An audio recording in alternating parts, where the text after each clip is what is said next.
In the shadow of the Vatican are dark secrets that Italy itself has buried. Clerical sex abuse of minors thought to be extensive but undocumented.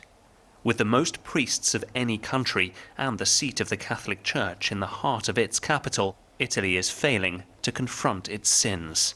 So che mi devo dedicare a loro, perciò. Countless survivors have kept silent, but one, who we'll call Mario, agreed to talk for the first time. He says he was abused for 16 years from the age of 8 by his local priest Gianni Becchiaris, who was accused of repeated, premeditated rape. Questi abusi. When I was very young, this abuse happened to me in the vestry of the church.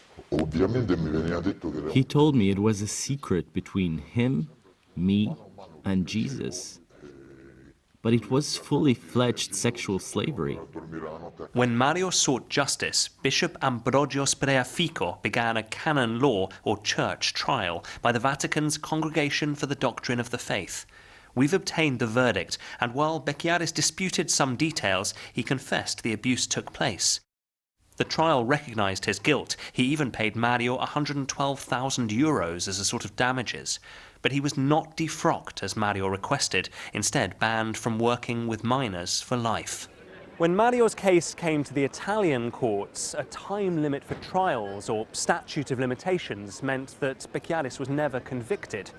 It all shows the legal quagmire that has failed survivors. There are probably hundreds of thousands here, based on what countries that have investigated abuse have found. The Vatican still has a hold over some parts of Italy, perpetuating the culture of silence here. Siamo dalla BBC.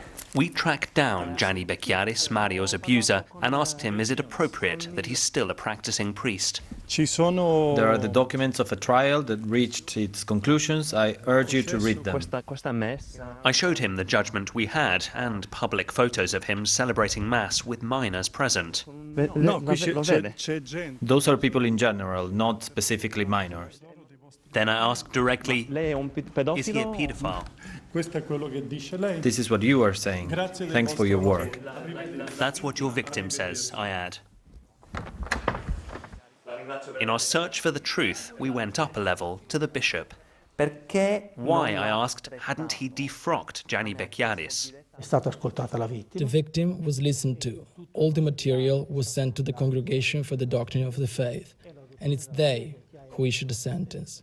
It wasn't the diocese. But being aware of his guilt, wasn't it immoral not to have advised the Vatican to dismiss him? A defendant's guilt can be based on different facts. They could turn out to be of a different scale, a different time frame, a different reality.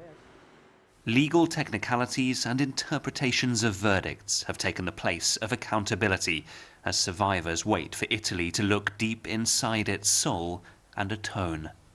Mark Lowen, BBC News, Rome.